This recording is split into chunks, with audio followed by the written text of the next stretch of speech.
Welcome to Biology class. Unit 16 Plant and Animal Hormones. In this video, we are going to start the topic human endocrine glands. We will study about the hormones of pituitary gland in this video. Before we enter into the topic human endocrine glands, let us learn about glands. Glands are organs which produce some substances. A gland secretes some substances. Exocrine glands and endocrine glands are the two types of glands found in human body. First, let us see the examples for exocrine glands. Sweat glands, salivary glands, mammary glands, cereminous glands. Cereminous glands are found in the ears. They secrete wax. Lacrimal glands, sebaceous gland. Sebaceous glands are oil-producing glands found on the skin. This is the picture of sweat gland. Sweat gland has a duct to carry the sweat. Ducts are tubes. Salivary glands are found inside the mouth. These glands have tubes or ducts to carry the secretions. Exocrine glands have ducts or tubes to carry the secretions. But endocrine glands do not have duct to carry their secretions, so they are ductless glands. Endocrine glands are ductless glands. They do not have tubes or ducts to carry their secretions. Their secretions are carried by blood. Let us see the examples for endocrine glands: pituitary gland, thyroid gland, parathyroid gland, pancreas, islets of Langerhans of pancreas, adrenal gland, gonads, they are testes and ovary, thymus gland. These are the various endocrine glands. They do not have duct to carry their secretions. Among the various glands, the pituitary gland is called as master gland of endocrine system, because the pituitary gland controls the functioning of other endocrine glands. Endocrine glands secrete chemicals called as hormones. Endocrine glands do not have duct, so these hormones are carried by blood. Hormones are transported by blood. Hormones are signaling molecules. They carry information. They are called as chemical messengers. These hormones are called as chemical messengers. They carry information. In the previous lesson, we discussed about the nerves and brain. The nerves carry signal. Nerves carry messages in the form of signal. Likewise, the hormones also carry messages. Hormones carry messages for various physiological activities of the body. The hormones regulate physiological activities. They carry messages for physiological activities. What is physiology? Physiology is the study of functioning of the body. Example, growth is a physiological activity. Growth is controlled by a hormone called as growth hormone. When a particular hormone is not produced in a correct amount, that will affect the particular function. Let us learn about pituitary gland and the hormones of pituitary gland. Pituitary gland is called as hypophysis. It is a pea-shaped gland found at the base of the brain. It is found at the base of the brain. It has two lobes. The pituitary gland is attached to the hypothalamus of the brain. The hypothalamus of the brain carries the pituitary gland. Pituitary gland has two lobes, anterior lobe and a posterior lobe. Anterior lobe is called as adenohypophysis. Posterior lobe is called as neurohypophysis. Adenohypophysis is made up of epithelial tissue. In the embryonic development, it grows from the upper part of mouth cavity. Neurohypophysis is made up of nervous tissue.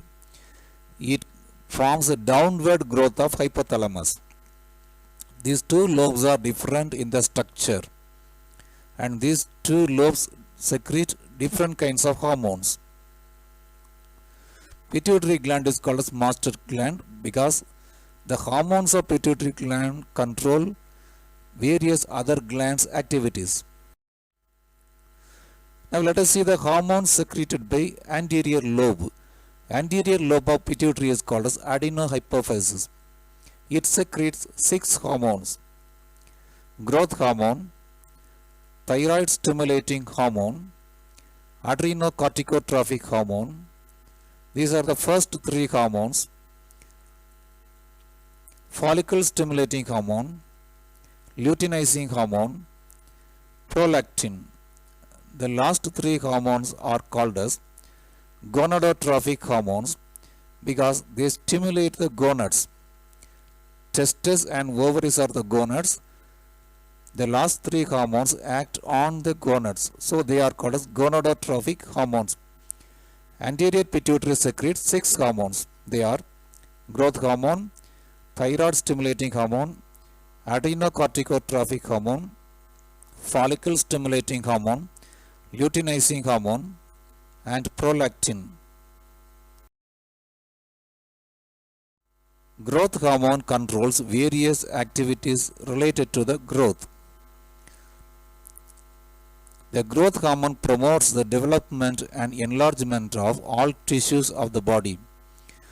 Growth is mainly due to muscular tissue and skeletal tissues. The growth hormone controls the growth of muscles and growth of cartilage. Cartilage is the tissue found at the end of the bones. And growth hormone promotes the growth of long bones. Cartilages are found at the end of long bones.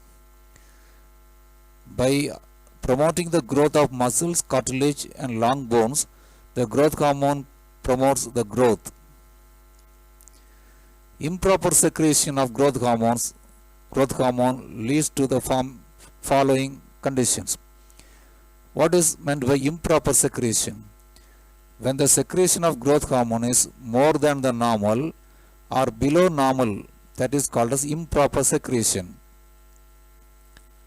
Dwarfism, gigantism, acromegaly are the 3 conditions due to improper secretion of growth hormones. Dwarfism is seen in children due to the deficiency of growth hormone. The individual shows stunted growth. Bone growth is delayed. They appear very short. Their mental development is very slow. Gigantism is due to increased production of growth hormone in children. That causes excessive growth of bone and muscles. They grow more height. There is abnormal increase in the height due to overgrowth of bones. Acromegaly is the condition due to oversecretion of hormone in adult. Oversecretion of hormone in adult cannot promote increase in the height, but oversecretion of growth hormone in adult causes over thickening of bones in the face, hands, and feet. In this picture, one normal hand is shown, another hand acromegaly, overgrowth of bones or thickening of bones in the hand, jaws, and feet. Abnormal enlargement of head, face, hand, feet are the symptoms of acromegaly. Dwarfism, poor secretion of hormone in children. Gigantism, over secretion of growth hormone in children. Acromegaly, oversecretion of growth hormone in adults. These three are the conditions due to improper secretion of growth hormones. Thyroid stimulating hormone is a hormone of anterior pituitary. This hormone acts on thyroid gland. TSH, thyroid stimulating hormone, controls the growth of thyroid gland. Thyroid glands are endocrine glands found on the sides of trachea. Trachea is called as windpipe. Thyroid stimulating hormone coordinates thyroid gland activities. The first activity of thyroid stimulating hormone, it controls the growth of the thyroid gland. Second, it coordinates the activities of thyroid gland. The thyroid gland secretes hormone. These activities are controlled by thyroid stimulating hormone. Thyroid stimulating hormone is secreted by pituitary. From the pituitary, thyroid stimulating hormone is carried by blood. Through blood, the hormone reaches the thyroid gland. The thyroid stimulating hormone acts on thyroid gland. As a result of this, the thyroid gland secretes its hormone thyroxine. When the thyroxine level in the blood is more than enough, then the pituitary will stop TSH. So thyroid production will be stopped.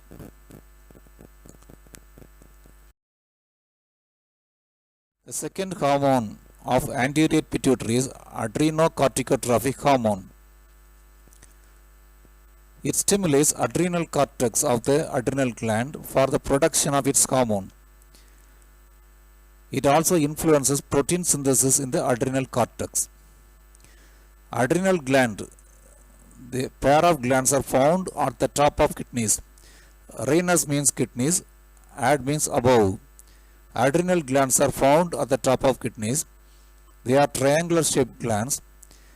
Adrenal gland is made up of two regions, outer cortex and central medulla. ACTH acts on the cortex of the adrenal gland so that the cortex produces its hormones. Pituitary gland produces ACTH. The ACTH is carried by blood. Then it reaches the adrenal gland. It stimulates the adrenal gland. As a result of this, the adrenal gland produces its hormones. Adrenal cortex produces group of hormones. They are produced due to the influence of ACTH of anterior pituitary.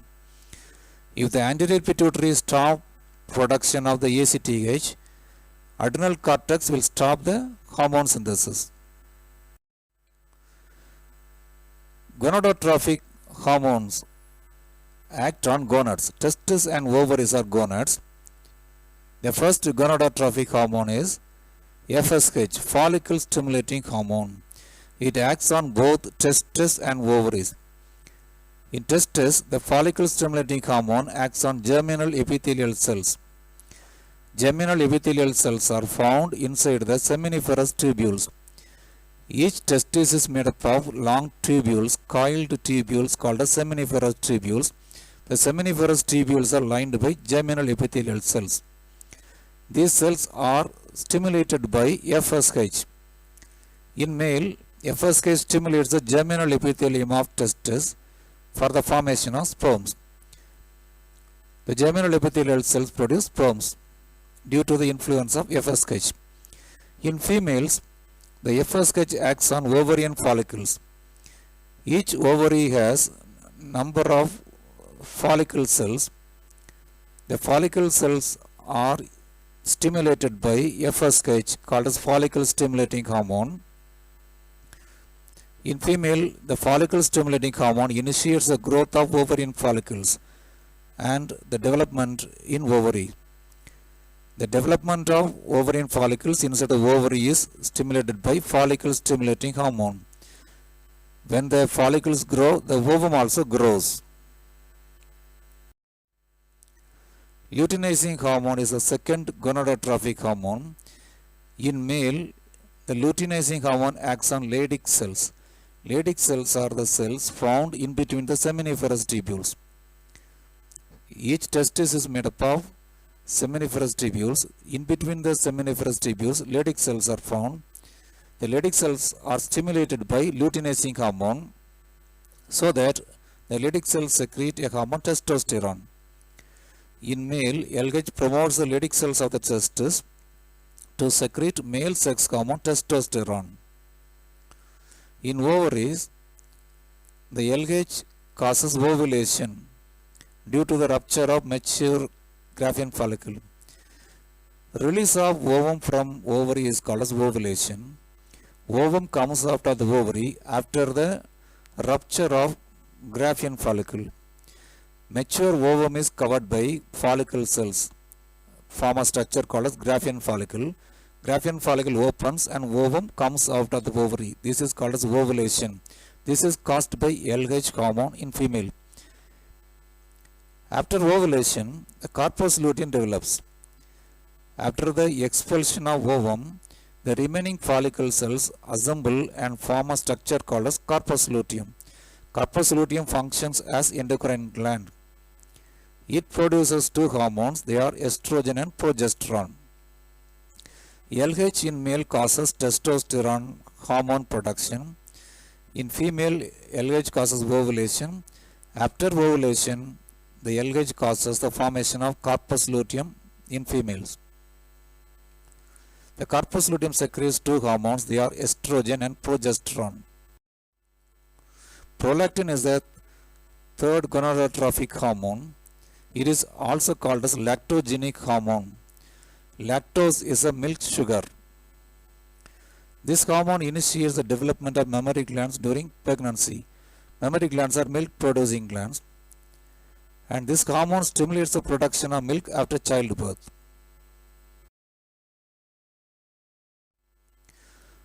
Hormones secreted by posterior lobe of pituitary are two.